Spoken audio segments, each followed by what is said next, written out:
Adakah di sini yang sama sekali tidak pernah kecewa? Tolong angkat tangan. Saya ulang. Adakah di sini yang tidak pernah kecewa? Tidak ada. Saya tanya lagi, adakah yang cukup banyak kecewa? Banyak. Ya, baik. Sekarang kita mau belajar, saudara, tentang kekecewaan. Ternyata kekecewaan orang Kristen, ya, orang percaya, itu akan berdampak kepada imannya, rohaninya kepada Tuhan. Itu bisa dibuktikan, ya. Saya akan baca satu ayat di sini, saudara, supaya kita bisa melihat bahwa ada hubungannya, ada korelasinya antara orang yang banyak mengalami kekecewaan dengan hubungan dan kemajuan rohaninya.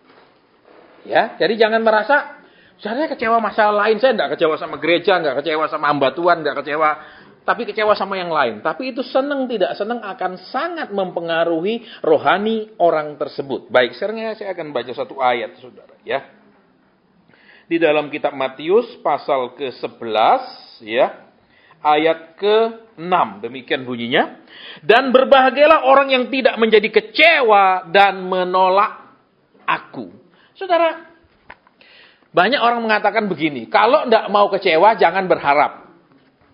Karena selalu kekecewaan itu datangnya dari pengharapan yang tidak diterkabulkan, pengharapan yang tidak jadi kenyataan, pengharapan yang berlawanan dari yang diobsesikan. Itu pasti menimbulkan kekecewaan. Contoh, saudara, yang tidak pernah pacaran di sini tolong angkat tangan. Semua sudah. Satu yang belum. Luar biasa. Ya. Yang pernah pacaran. Tolong angkat tangan. Saya tidak tanya sudah nikah. Ya pernah pacaran pokoknya. Turun. Yang berkali-kali pacaran terus baru nikah.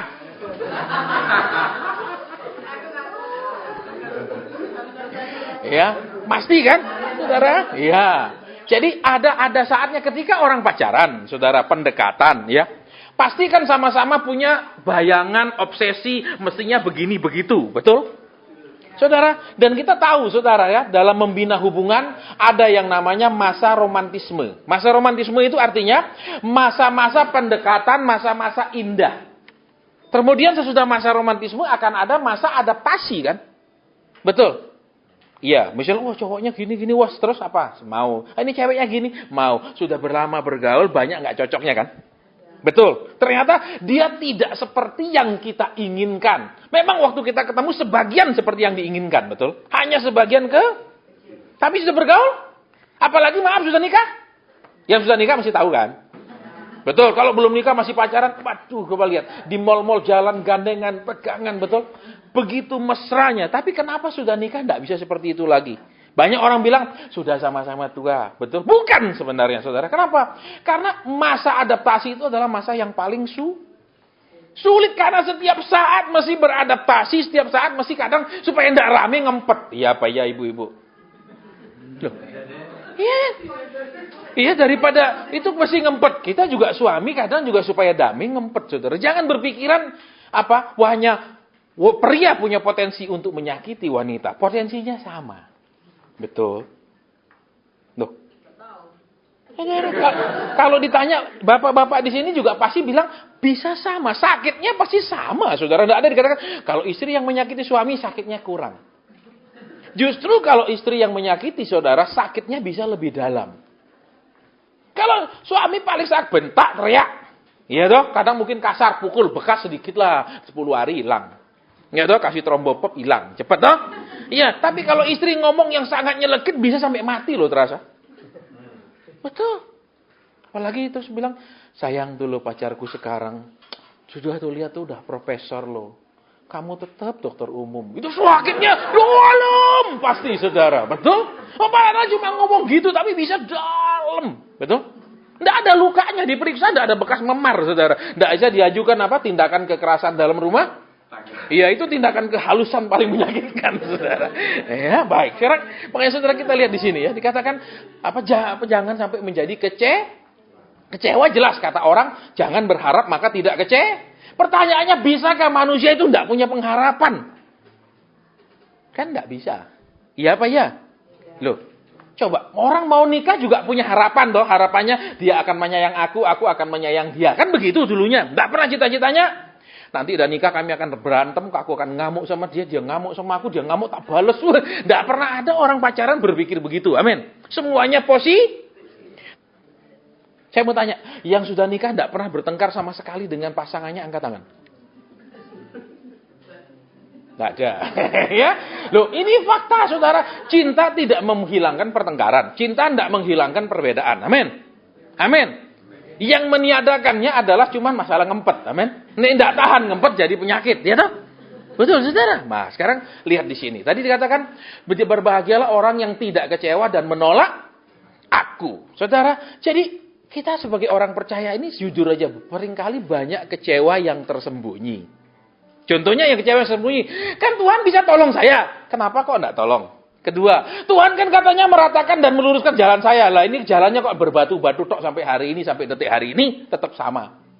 Terus katanya Tuhan, katanya, buktinya mana? Banyak orang, Saudara, tanpa disadari memiliki kekecewaan yang dia simpan terhadap Tuhan. Nah, kalau Saudara tadi buka ayat itu nanti ya, ini jadi PR. Kenapa? Sehebat-hebatnya sebuah universitas, kalau mahasiswanya tidak suka baca sendiri di rumah, memperdalam sendiri materi, pasti tidak akan jadi hebat. Betul? Betul? Kenapa, Saudara? Makanya kalau kita perhatikan kan, walaupun ada akreditasi misalnya, ya kan universitas, ya kan ada terdaftar, diakui, disamakan. Mutunya, Saudara, tidak menjamin satu universitas atau lembaga pendidikan, institusi yang hebat melahirkan pasti hebat. Tidak tentu. Kenapa? Bisa jadi memang dia sekolahnya di institusi yang hebat, dia kuliahnya di institusi yang hebat, tapi dia tamatnya sekedar memenuhi syarat tamat. Dengan yang institusinya tidak hebat, tetapi dia mendapat nilai yang sangat hebat. Tapi yang dilihat kita di sini apa? Kecewa, ya. Dikatakan Tuhan, berbahagialah orang yang tidak kecewa dan menolak aku. Saudara, aneh toh. Kenapa Tuhan bilang kecewa dan menolak? Kalau kita perhatikan, Saudara, ya. Di dalam ilmu Rimonisosis ada 4 cara orang menyatakan ketidakpuasannya. Yang pertama, ngomel, ngeluh, keluarkan omongan tidak enak. Itu kalau dia tidak puas. Itu yang pertama. Ya, yang kedua, dia jadi acuh tak acuh, kehilangan semangat kerja, tidak mau tahu lah, pokoknya masuk asal masuk. Itu yang kedua, dia mengungkapkan kekecewaannya. Tidak tertutup kemungkinan, Saudara, ya, ibu-ibu rumah tangga juga banyak yang seperti itu, betul? Kalau sudah kecewa banget, ya asal sudah ngurus rumah tangga, amin. Terus apa? Pergi ke supermarket, belikan segala macam mie, rasa ayam, rasa apa, jajar suaminya tinggal tambah air tok, gampang sekali sudah beraneka rasa, betul? Lo bisa loh, Saudara, orang kecewa itu bisa bersikap acuh tak acuh. Betul, beda tuh waktu baru menikah, amin. Baru bangun yang mau makan apa? Aku masakin, betul? Nek sudah 15 tahun tetap gitu-gitu aja, Saudara. Gajinya dia tetap, pangkatnya tetap, semuanya tetap. Nah, seringkali pasangannya akan berubah, amin. Agak diam. Loh, ini realitas loh, Saudara. Jangan berpikiran cinta itu bisa menyelesaikan segalanya. Saudara pergi gereja, kemudian merasa akan bisa sanggup menghadapi segala-galanya. Tidak jaminan. Loh, saya kenal, Saudara, seorang istri yang main serong 2 kali lagi. Karena pelayanan suaminya begitu-gitu aja. Hidup susah, serba nggak cukup. Sedangkan dia penampilannya modis banget. Keliru dia masih nikah sama pendeta yang memang sudah dijamin sukses. Keliru, Saudara. Sehingga apa? Ketemu yang jalan, ketahuan, diampuni suaminya. Jalan lagi, diampuni lagi. Tapi saya kagum sama suaminya, bisa ngampuni terus, Saudara. Ya, luar biasa suaminya itu, bisa ngampuni terus. Karena kan budaya timur ini, istri yang harus lebih banyak mengampuni, betul? Betul? Suami jarang, betul? Ini budaya loh, Saudara. Iya loh. Loh, nek suami selingkuh, wajar laki. Wajar lanang. Wah. Iya loh. Tapi kalau perempuan, wah ini enggak bener ini, betul? Ya memang itulah, Saudara, budaya Asia itu memang seringkali menaruh wanita sebagai kelas yang lebih rendah. Ya. Mau enggak mau memang seperti itu, tapi di firman Tuhan enggak ada loh menulis seperti itu, Saudara. Ya, enggak ada dikatakan maka kemudian istrinya si Anu tugas cuci katok, enggak ada. Betul? Betul apa ya? Tapi coba di budaya kita, sebagai suami cuci katok istri. Kira-kira orang tua suami ngamuk enggak? Tapi kalau istri cuci katok suami, biasa. Loh, itu kurang ajarnya di mana berarti? Di pandangan. Betul? Loh. Iya,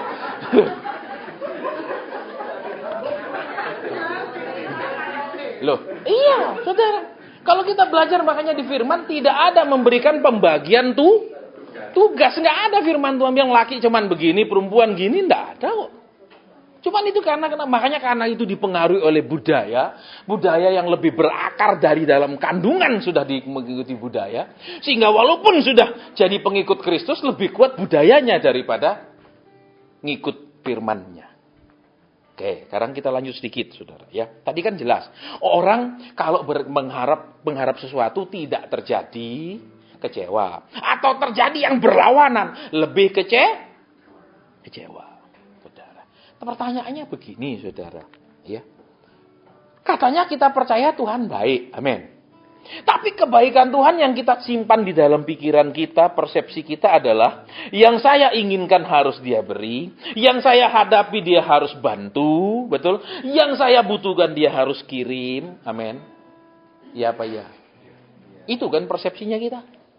Padahal saudara, kalau seorang guru katakan mengikuti kemauan murid-muridnya, terus dia mengajar tidak sesuai kurikulum ataupun jadwal mengajarnya, kira-kira murid-muridnya besok menghadapi Eptanas saja bisa nggak lulus? Nggak bisa.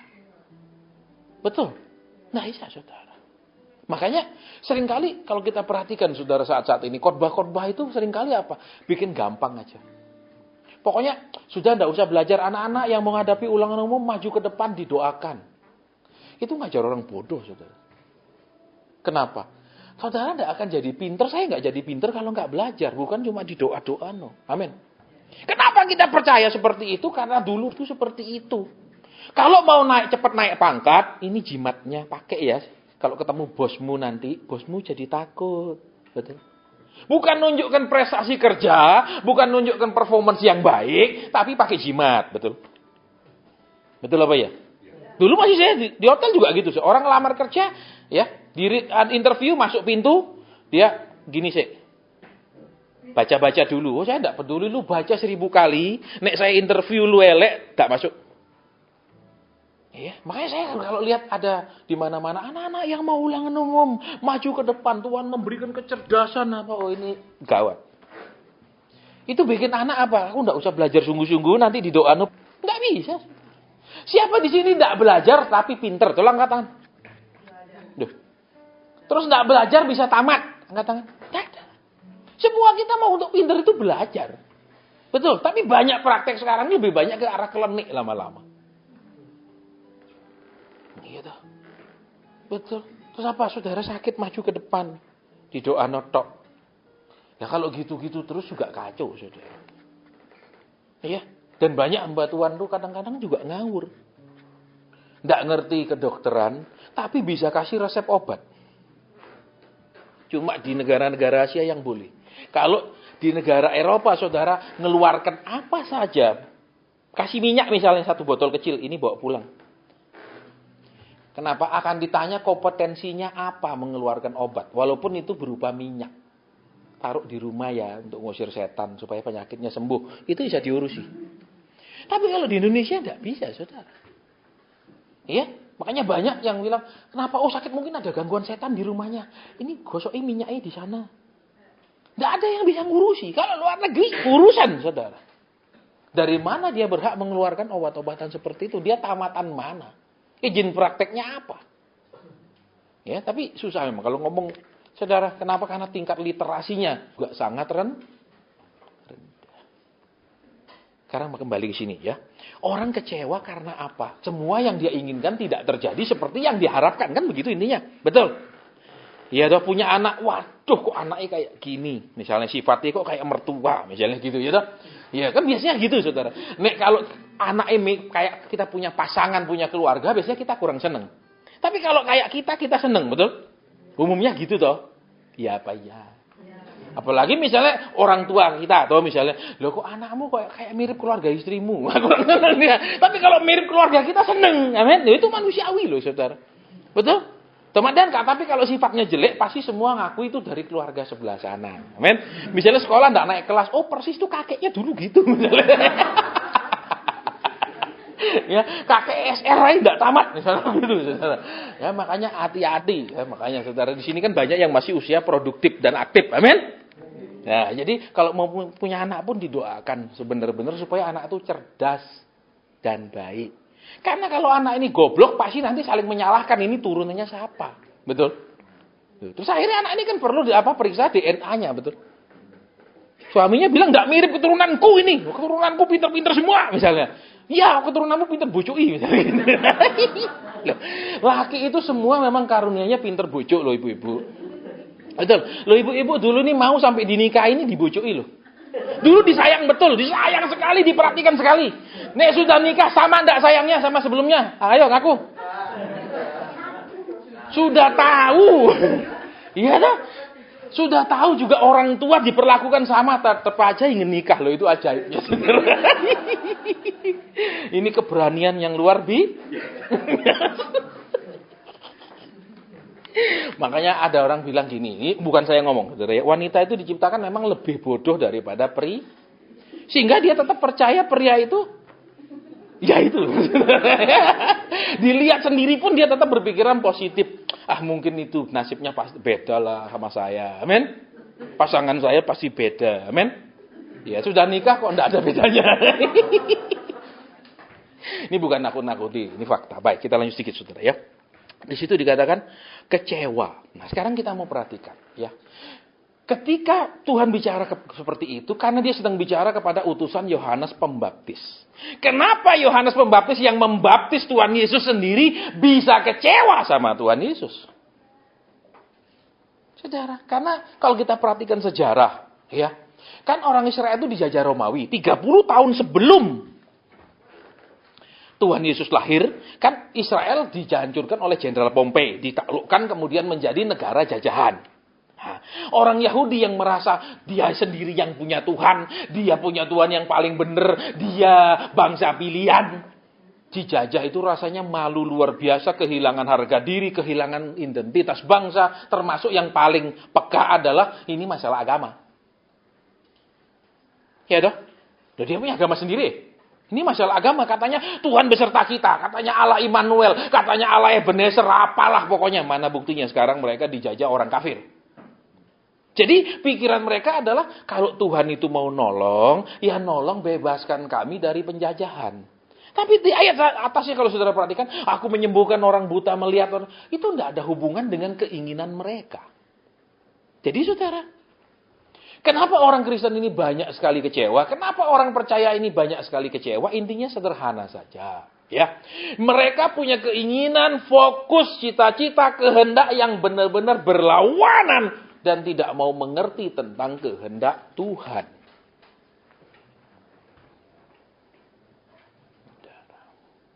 Gampang. Kalau kita mengerti kehendak Tuhan, kita akan paling sedikit kurang kecewanya. Terus kalau sudah mau nurut sama rencana Tuhan, tidak kecewa. Saudara, saya ingat ketika saya SMA, cita-cita saya ada beberapa. Satu, menjadi anggota TNI. Saudara, karena dua keluarga kami itu kolonel-kolonel. Jadi kepingin jadi anggota TNI. Ya, itu pertama yang saya kepingin. Yang kedua juga kepingin jadi dokter. Karena dari kecil selalu sakit-sakitan. Setiap bulan saya punya amandel ini selalu membengkak. Kalau dulu selalu disuntik. Suntikannya itu loh yang pakai jarum suntik yang dari kaca. Masih ingat tahun 70-an tuh jarum suntik dari kaca dipanasi sih. Sekarang kan sekali pakai buang. Kalau dulu enggak. Lah itu kalau dipakai lama-lama tambah tumpul. Sakitnya minta ampun ya disuntik. Dan kalau sekarang kan enggak kasih antibiotik tok, jarang suntik. Kalau dulu masih suntik, cekrek kiri, kanan, besok kiri, kanan, Saudara, sehingga saya bilang aku kepingin jadi dokter. Aku bosen tiap bulan ini aku membengkak. Terus yang ketiga, ingin jadi pengusaha perhotelan. Itu cita-cita saya, saudara. Ya. Terus tidak ada yang kesampaian. lagi kerja di hotel, lagi enak-enak kerja pariwisata, ya dipanggil jadi hamba Tuhan. Pertama ya kecewa. Tuhan, aku enggak cita-cita jadi ginian nih. Ya, cita-cita saya yang terakhir yaitu aku mau jadi pengusaha perhotelan. Saudara, kuliah perhotelan. Terus jadinya gini, ini salah jurusan, saudara. Betul?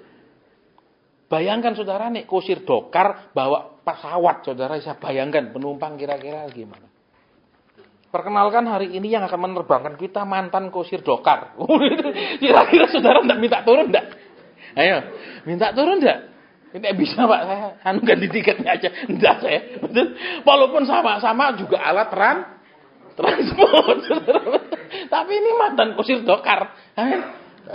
Silakan, betul? Baik. Jadi pertama kecewa saudara. Kenapa? Enggak cita-citaku. Saya punya cita-cita. Semua di sini pasti ada cita-cita, betul. Ada harapan, betul. Nah, masalahnya sekarang saudara, sering harapan kita, cita-cita kita sepertinya dibelokkan Tuhan. Bukan karena Tuhan itu tidak beserta kita, tidak mencintai kita, tetapi Dia tahu yang paling baik buat kita. Saya tidak tahu, saya berpikiran dulu, Tuhan kalau punya hotel, yang penting kan ke gereja tetap. Yang penting ke gereja rajin. Saya tidak tahu saudara ada karakter jahat saya. Ya, buktinya begitu mulai kerja kami terima dolar. Waktu itu 1.600 per dolar. Dolar Amerika. Wes hidup tak karu-karuan. Apalagi Tuhan jadikan saya pengusaha yang sukses. Ini baru makan gaji loh saudara, wis rusak. Makanya dia bilang, nek kamu sukses, aku gagal membina kamu rusak parah. Jadi dibuat jadi hamba Tuhan. Tapi bukan saya jadi hamba Tuhan karena sudah towuk bikin dosa, bukan loh ya. Ada yang karena sudah bosen terus dia jadi, itu bukan tobat tapi towuk. Sudah bosen. Terus aku baru, nah itu bukan tobat, saudara. Nanti kapan-kapan pengen lagi gawat. Saudara ya. Baik. Jadi kembali ke sini. Saudara dan saya kenapa kadang-kadang berdoa ya males. Kalau ketemu masalah gampang putus asa. Jujur saja karena ada kekecewaan sama Tuhan. Kenapa Dia tidak tolong saya? Kenapa dibiarkan seperti ini? Atau misalnya nikah, kenapa saya jadi kok nikah sama dia? Saudara, saya nangani orang punya masalah pernikahan. Sudah puluhan ribu pasangan. Kenapa? Begitu banyak tanda-tanda bahwa mereka tidak boleh bersatu, tapi mereka tetap ingin bersatu. Karena selama pacaran semua positif. Cowoknya marah? Ya mungkin saya yang salah, kata yang perempuan. Mungkin saya yang salah. Gitu. Tapi kalau sudah nikah, kenapa kok saya terus yang salah? Kenapa enggak tetap bilang gitu seperti waktu pacaran? Ya mungkin saya, Kenapa enggak bisa? Bahkan dokter ahli kandungan punya klinik sendiri, tiap hari ribut suami istri. Uang cukup melimpah, tapi rumah tangga enggak rukun. Saya bilang, saya enggak bisa jawab Bapak. Lah Bapak ahli kandungan.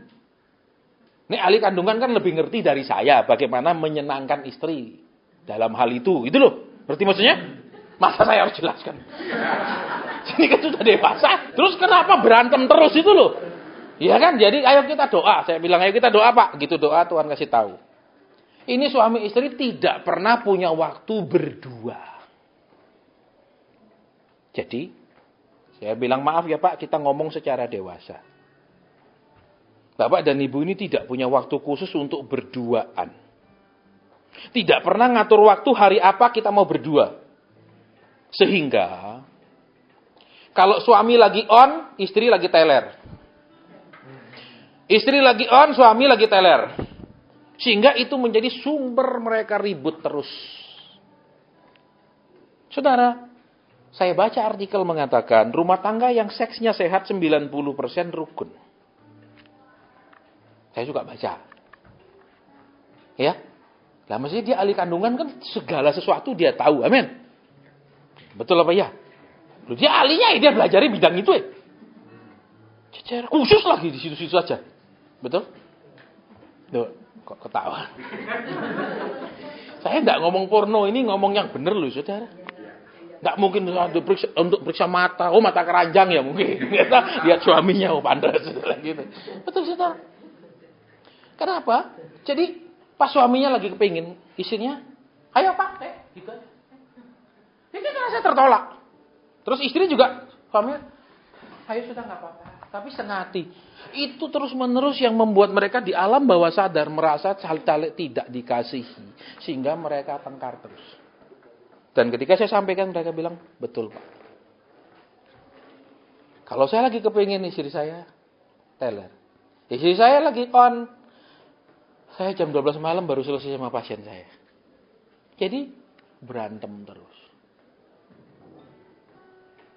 Jadi saudara, kecewa. Kenapa? Kembali, Tuhan tidak menjanjikan saudara dan saya ini akan hidup dengan semuanya rata, lurus, mulus. Tidak ada. Tetapi Tuhan bilang apa? Kita ini dilatih seperti seorang murid. Diajar seperti seorang murid. Nah, masalahnya orang percaya itu tidak mau belajar. Maunya apa? Pokoknya saya punya Tuhan. Kasih saya lulus. Pokoknya saya punya Tuhan. Bereskan problem saya. Pokoknya saya punya Tuhan. Tolong saya. Itu bukan Tuhan, itu jin.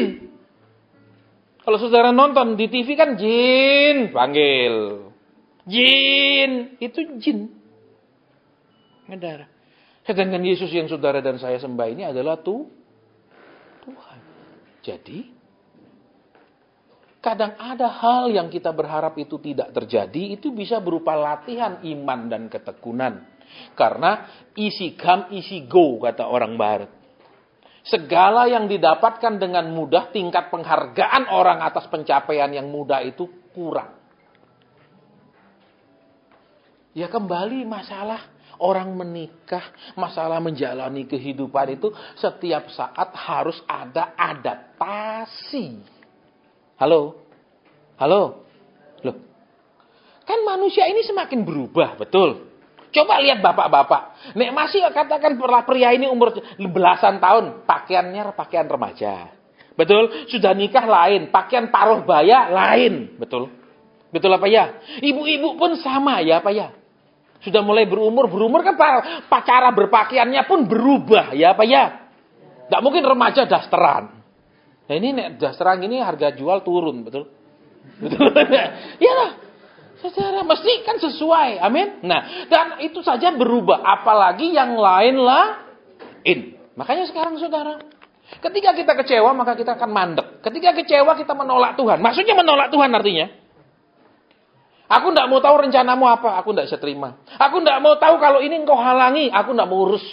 Kalau ini tidak sesuai maumu, pokoknya aku sangat kecewa. Itu namanya orang sakarepe dewe. Saudara, saya banyak ketemu orang yang memaksakan diri untuk menikah dan kemudian hancur. Seorang pengusaha kuliner di salah satu kota. Janda punya beberapa anak, usaha kuliner. Masih janda kembang. Terus berpikiran, iya supaya ada orang yang ngurusi aku dan anak-anakku, dia nikah. Nikah sama seorang pemuda, bukan duda. Nikah pemuda ini bawa orang tuanya, adiknya gabung ke rumah si janda. Semua dikasih makan oleh si janda. Datang ke saya. Saya bilang kenapa? Anu pak, semua saya tanggung sekarang. Loh dulu apa ndak tahu? Ya dulu saya pikir pak, saya harus nikah lagi supaya beban rumah tangga jadi lebih enteng. Ada yang jangan ngurusi saya, ada yang ngurusi anak-anak. Dalam arti membiayai anak-anak itu sekolah. Jadi nikahnya ini cari kuda. Saudara, untuk narik dokarnya rumah tangga. Lah ternyata ini kuda lumpuh. Cuma dikasih makan, nggak bisa narik apa-apa, saudara. Ya, cuma narik hati si janda. Ada gobloknya di situ, saudara. Ya, cuman saya waktu konselingnya dia enggak tertawa gini. Masa saya orang sedih terus saya tertawa. Enggak punya perasaan. Orang cerita sedih kok dia terbawa, Pak. Ya, harus kelihatannya berempati. Gitu. Loh, harus gitu. Loh, Coba ibu-ibu bapak sini lagi meriksa pasien walaupun lagi enggak lagi mikir yang lain, harus kelihatannya serius. Betul? Harus dengar walaupun enggak. Loh, iya tuh harus begitu, enggak mungkin. Bentar Bu, enggak usah cerita panjang, saya lagi mikir anu sih. Loh, bisa dikomplain. Betul, harus kelihatannya walaupun mungkin kadang-kadang bisa tertawa sendiri, betul. Loh, itu etika iya. Saya pun gitu. Sering dia pergi, saya cek goblok, saya dalam hati. Kenapa? Loh, kamu janda punya anak banyak, terus kamu berharap ada orang mau pelihara anakmu. Lah dia saja belum nikah kok mau sama kamu yang janda punya anak. Ya pakai otak mikir kenapa? Ya atau dia pemuda cari aja yang lain yang muda. Kenapa cari yang sudah punya anak banyak? Iya dah. Dipikir ini mungkin dari Tuhan.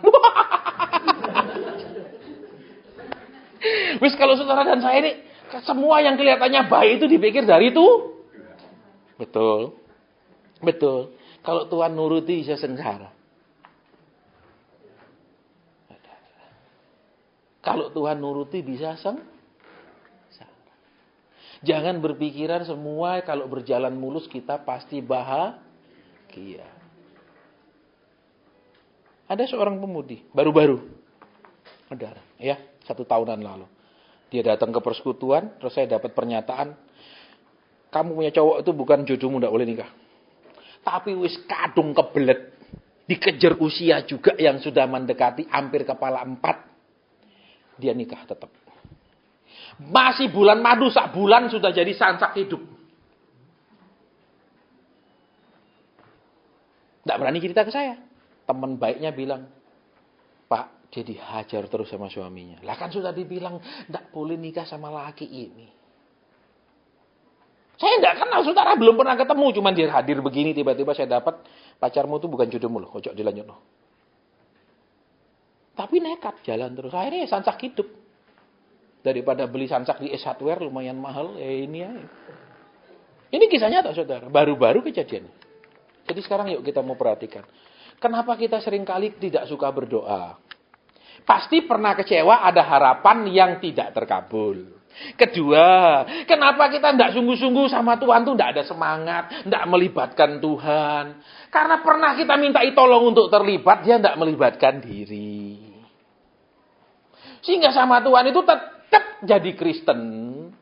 Ya, tapi di sininya itu tidak ada api semangatnya. Kalah sama departemen penerangan, api tak kunjung padam.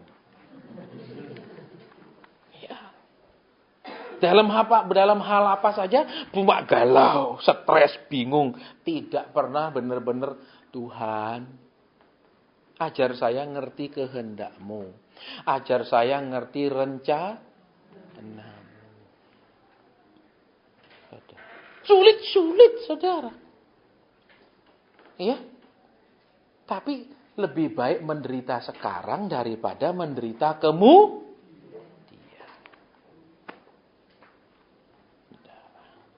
Ya, saya cerita ini saudara, saya tidak tahu dari tadi itu saya diingatkan Tuhan, rupanya di sini nih ada yang kecewa. Cuma enggak kelihatan dari wajah-wajahnya kecewa, masih beribadah, masih datang pede. Tapi di dalam sini bisa perlu spesialis dalam meriksa, udah merotol semua. Ya, imannya sama Tuhan, ketekunannya sama Tuhan, kesungguhannya sama Tuhan, bahkan bisa percayanya sama Tuhan. Beneran tak Tuhan ini baik? Beneran tak Tuhan ini tepat waktu? Benerkah Tuhan sayang saya? Saudara, jangan berpikiran semua keberhasilan mendatangkan kebahagiaan. Saya kenal pemilik banyak tempat hiburan. Dia orang Australia. Ya, kalau saya sebut nama-nama tempat-tempat yang dia punya, saudara pasti pernah dengar itu tempat-tempat yang sangat terkenal. Ya. Itu pun duduk sama saya ngobrol. Dia katakan, saya manusia paling malang di dunia. Orang yang begitu sukses di bidang pariwisata, orang yang bergelimpangan dengan uang ngomong, aku manusia yang paling sengsara di dunia. Dengan apa? Muka yang sangat sedih. Bukan pura-pura, saudara. Dia nggak ada hubungan sama saya bukan pegawai pajak. Kalau dia pegawai pajak ngomong gitu mungkin untuk ringankan pajak, enggak ada hubungan saya. Ya, dia pas nginep di hotel tempat saya kerja, saya ajak dia ngobrol. Manusia paling malang. Punya anak cuma satu, kecelakaan, cacat seumur hidup. Anak perempuan lagi. Dia sukses. Tapi anaknya cacat seumur hidup dengan kecelakaan mobil. Saya bilang aku paling malang. Tiap saat harus lihat anak yang cacat seperti itu. Cuma satu lagi. Ya. Jadi kegagalan dari yang kita inginkan, yang kita harapkan, bukanlah berarti segala-galanya hilang. Kegagalan bukanlah berarti segala-galanya akan menuju semua tambah gelap, tambah suram, tambah buram. Tetapi seringkali kegagalan itu adalah titik untuk menghentikan kita semakin terjun ke jurang. Bersahabatlah dengan kegagalan. Dalam arti, tidak usah dimusuhi ketika apa yang kita inginkan tidak terjadi. Tidak usah sakit hati, kecewa ketika kita berjalan banyak melewati batu-batu yang tajam. Justru itu membuat kaki kita menjadi semakin terlatih. Saudara lihat orang desa yang tidak pernah pakai sepatu. Betul, kalau kita keinjak sama dia rasanya kayak diinjak sepatu tentara, betul. Saking tebal dia punya kulit dia. Kenapa dia terlatih? Jadi, ayo nikmati latihan Tuhan, gak usah sakit hati, gak usah kecewa. Terus gak usah sama Tuhan itu sekarang adem ayem. Katanya murid. Betul. Membaca literatur ya enggak pernah, amin. Baca literaturnya cuma pas ibadah. Gitu. Halo. Buka Alkitabnya pas ibadah. Lah ini bagus toh. Iya, super jenius, amin. Iya. Saudara, terus kedua, harus memperdalam bahan sendiri. Jadi, ayo sekarang. Kegagalan bukanlah akhir dari segala sesuatu. Kekecewaan bukanlah berarti saudara dan saya masuk jurang dan tidak bisa keluar lagi. Bukan berarti hidup saudara dan saya sudah stop sampai di sini. Ayo move on. Ingat, orang yang bisa melewati segala kegagalan adalah orang hebat. Betul. Kalau saudara belajar riwayat hidupnya Nikola Tesla, sampai kita punya listrik yang seperti ini kan karena Nikola Tesla. Saudara, yang menemukan listrik tegangan tinggi itu kan Nikola Tesla. Dulu listrik hanya 12 volt. Saudara, di Amerika banyak pembangkit listrik, tiap kota punya pembangkit listrik. Kenapa? Karena semua tegangan rendah, jadi tidak bisa jauh kabelnya dialirkan. Nikola Tesla bikin tegangan tinggi sehingga listrik bisa puluhan bahkan ratusan kilometer dialirkan. Belajar riwayat hidupnya. Ketika dia diberhentikan bekerja, dianggap penemuannya itu membahayakan karena ada yang kesetrum mati karena tegangan tinggi. Jadi yang 12 volt yang aman. Sekarang coba kalau pakai 12 volt semua gimana jadi? Ya, saudara. Orang-orang besar hanya orang yang bisa melawan kegagalan dan keputusasaan. Kita mau berdoa.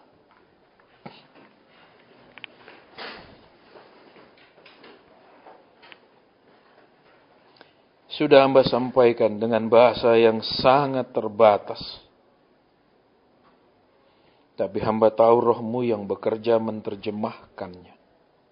Rohmu yang menyelidiki berapa banyak kekecewaan yang kami sudah alami. Rohmu menyelidiki berapa banyak kekecewaan yang mematikan iman kami. Yang memadamkan roh kami. Yang membuat semangat kami patah dan hilang selama ini ya Tuhan. Yang membuat kami berjalan, hidup menjalaninya tanpa perasaan. Dengan mati rasa. Dengan kecewa. Dengan sekedar menjalani hari-hari kami tanpa sukacita. Tolong kami semua ya Tuhan. Terima kasih. Terima kasih. Mungkin ada yang hendak Engkau sampaikan di tengah-tengah kami ya Tuhan. Mungkin ada yang hendak Engkau sampaikan di tengah-tengah kami.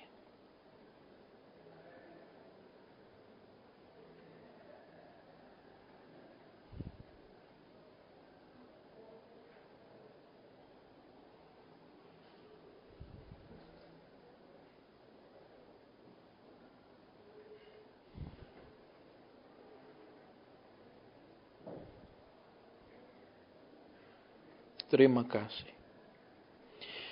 Bapak, bila masih ada kekecewaan-kekecewaan yang tersembunyi, biar Tuhan yang membereskannya. Bila ada kekecewaan-kekecewaan Tuhan yang masih terhadap Tuhan yang tidak ikut campur, terhadap Tuhan yang diam, terhadap Tuhan yang seperti tidak melakukan apa-apa, mari Engkau yang bereskan. Terima kasih. Terima kasih. Terima kasih. Terima kasih. Dalam namamu kami berdoa, bersyukur dan berterima kasih. Haleluya. Amin. Saudara, sebelum saya akhiri, saya kepingin doa. Ya, saya tidak tahu orangnya ada tidak di sini. Karena saya cuma dikasih lihat sepintas saja rongga mulut.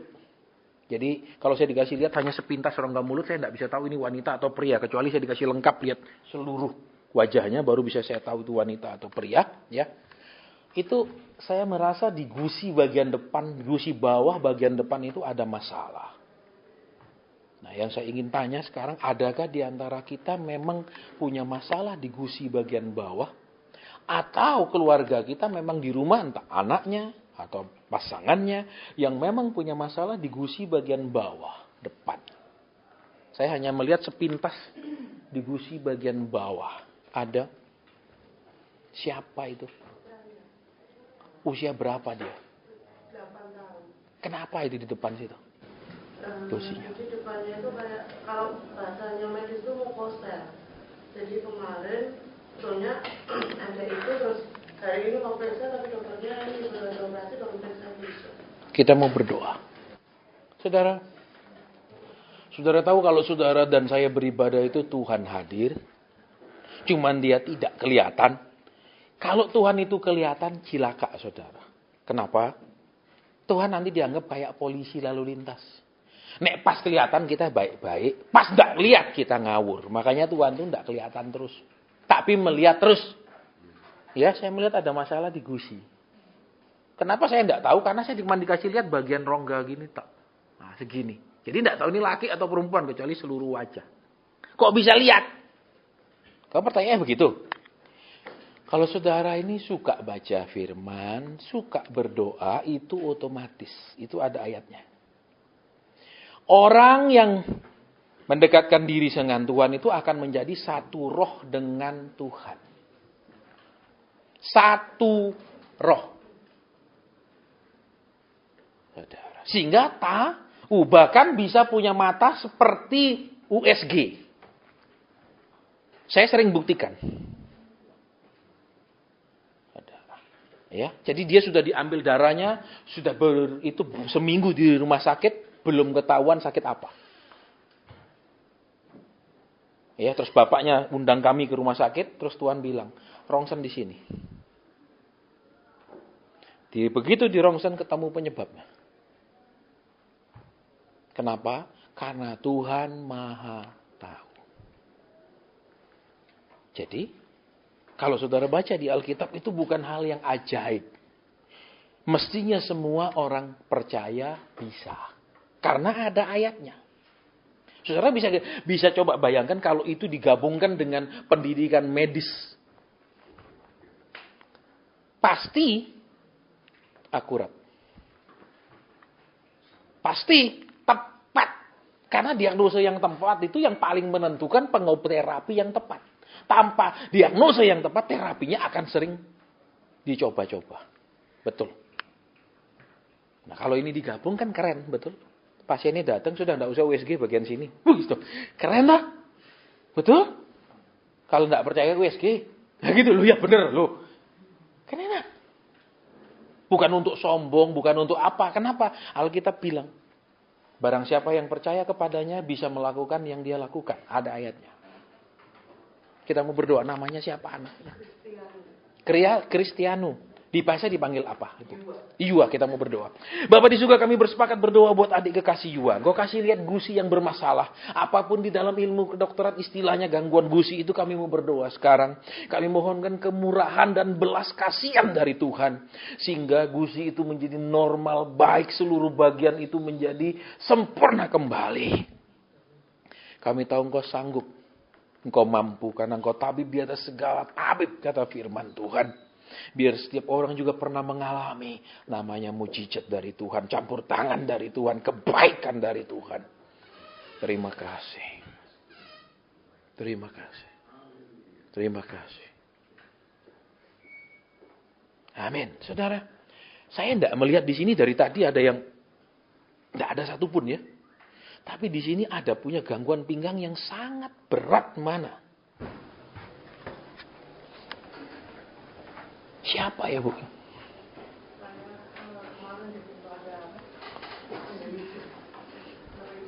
Ya, sangat sakit itu, Bu.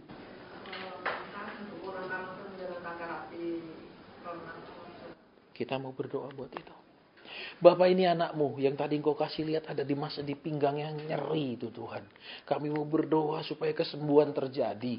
Kami memohon kepada Tuhan Yesus supaya kebaikan-Mu dinyatakan. Kami memohon kepada Tuhan Yesus supaya kuasa itu dialirkan untuk menyembuhkan.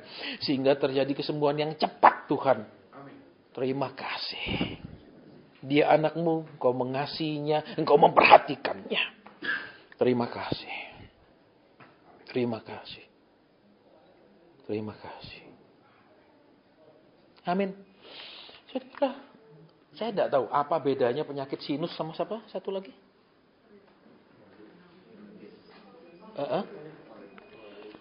Ya, saya tidak tahu. Tapi saya melihat hidung. Dan sebelah saja yang saya lihat. Bukan kedua-duanya, cuman sebelah. Nah, saya nggak tahu itu gangguan apa. Ketika saya dikasih lihat cuman bagian hidung. Berarti ada yang bermasalah dengan hidungnya. Pak Hari. Tidak ada yang lain lagi. Hanya satu. Kita mau berdoa. Ya, Bapak, kami mau berdoa buat Pak Hari kesembuhan terjadi. Kami mau berdoa buat Pak Hari mujizat terjadi. Kami mau berdoa buat Pak Hari. Apapun hasil di sini Tuhan, pemeriksaan itu Tuhan bisa pulihkan. Supaya dia mengalami juga kesembuhan yang ajaib dari Tuhan. Terima kasih. Terima kasih. Terima kasih. Terima kasih. Amin. Saudara, saya tidak tahu juga. Ini ada tiba-tiba saya punya kaki yang sebelah ini kurang enak ya. Apakah itu karena asam urat atau apa ya? Tapi itu yang saya rasa. Adakah di sini memang seperti itu? Satu kakinya saja. Mulai dari lutut ke bawah ini kurang nyaman. Bukan di bagian lututnya. Tapi dari lutut ke bawah ini. Seperti nggak enak. Ada. Iya, kenapa itu? Tapi memang sering seperti normal. Tapi mau sakit. Ya dari sini mulai Ibu ya. Terus ke sini ya. Berdiri sekarang kita mau berdoa Ibu. Berdiri di tempat. Tuhan, Engkau tetap sama. Dahulu, sekarang, sampai selama-lamanya. Engkau juga mau sembuhkan. Terima kasih. Supaya dia bisa bercerita bahwa Tuhan baik. Dia pernah mengalami Tuhan ajaib. Tuhan sayang, Tuhan perhatikan, Tuhan sembuhkan. Terima kasih. Kami mau berdoa. Buat dari sebagai lutut ke bawah yang sakit itu. Dan sudah diperiksa tidak ditemukan apa-apa. Tetapi tetap ada rasa sakit. Hari ini penyakit itu diusir karena nama Tuhan Yesus. Hari ini kuasa penyakit itu dicabut dan dibuang keluar dari lututnya sampai ke kaki. Semua normal baik. Dalam nama Tuhan Yesus Kristus. Terima kasih. Terima kasih. Terima kasih. Terima kasih. Amin. Saudara, siapa punya keluhan di bagian sini? Saya sedang merasakan ini saya nggak nyaman. Sudah berapa lama?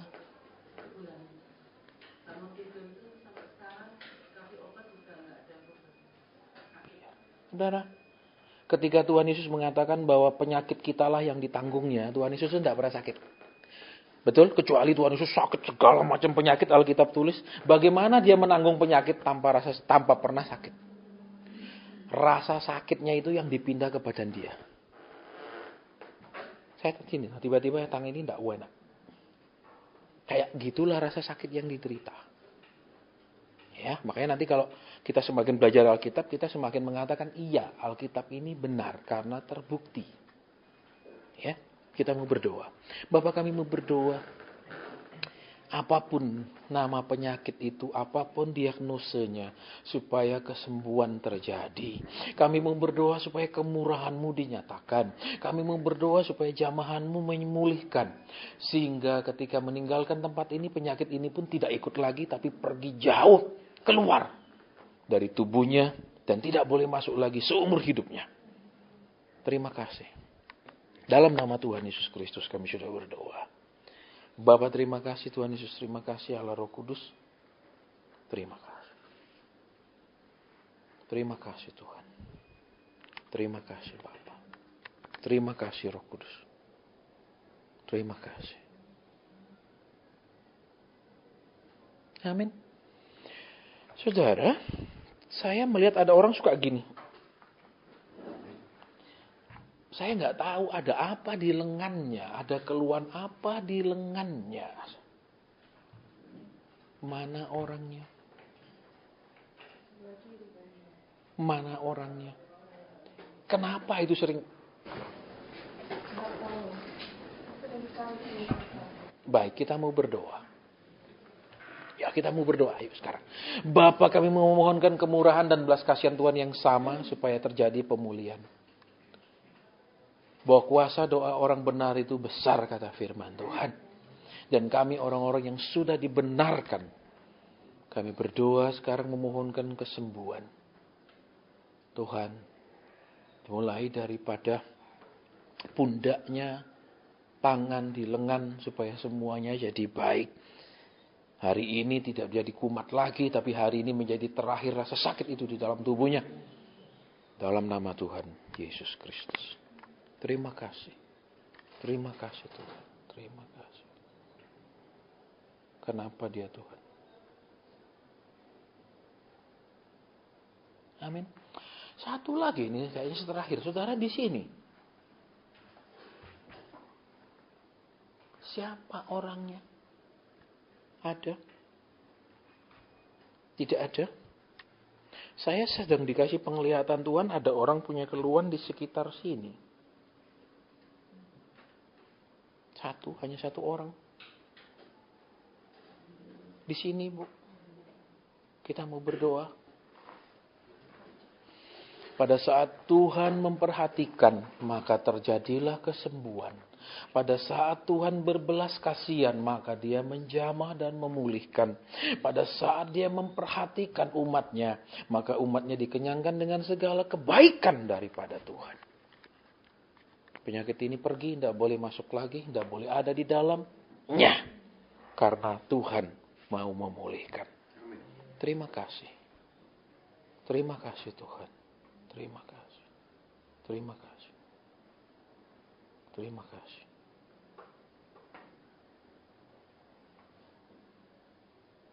Amin.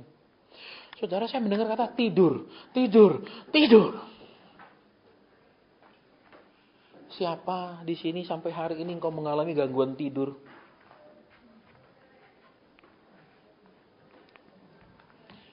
Tidur, tidur. Engkau berusaha mensugesti dirimu untuk tidur, tapi tetap tidak bisa tidur. Tidur, tidur. Kepingin bisa tidur, nggak bisa tidur. Mana orangnya? Tolong sekarang angkat tangan, kita mau berdoa. Sengsara loh saudara, nggak bisa tidur. Ya, sangat sengsara. Tapi orang tidur terus pasangannya sengsara. Betul? Gak golek duit iki, ayo. Mana orangnya? Engkau terus-terusan mengalami sulit tidur. Kepingin tidur, tidur tapi tentu tidak bisa tidur, tidak bisa ngantuk. Ayo ngaku. Iya? Memang sulit sekali tidur. Satu masih ada lagi loh di sini, tapi saya tidak enak tunjuk orangnya. Beberapa bulan ini dia mengalami sulit tidur. Beberapa bulan ini dia coba.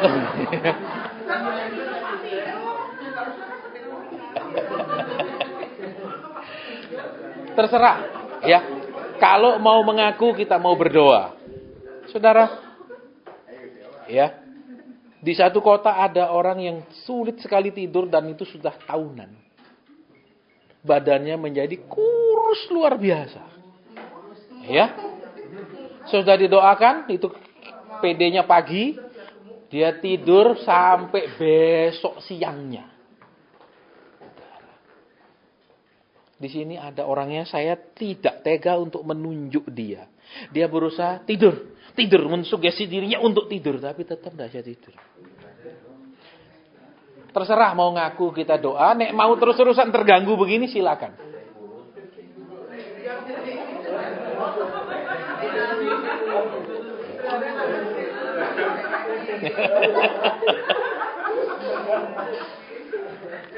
Tidak ada yang ngaku?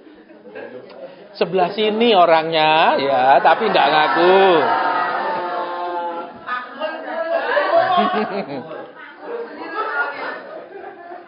Sulit tidur, sangat sulit tidur. Tidak mau ngaku ya?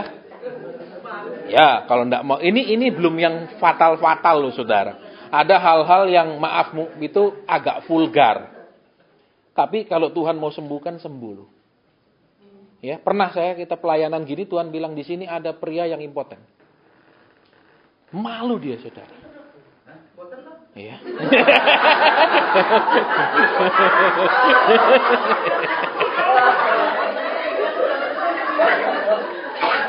Iya.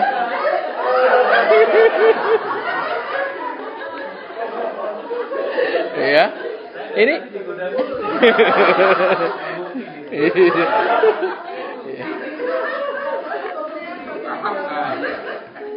iya. Baik, hanya satu. Nama suaminya siapa, Ibu? Baik, nama panggilan? Baik. Bapak, kami mau berdoa buat anak kekasihmu, Pak Abdon, Tuhan. Supaya gangguan tidurnya ini hilang. Dia bisa tidur normal, bisa tidur nyenyak. Tidak sulit sekali untuk bisa tidur nyenyak. Apapun yang mengganggu, entah body chemistry-nya bermasalah, entah pikiran, entah apa sumber penyakit ini.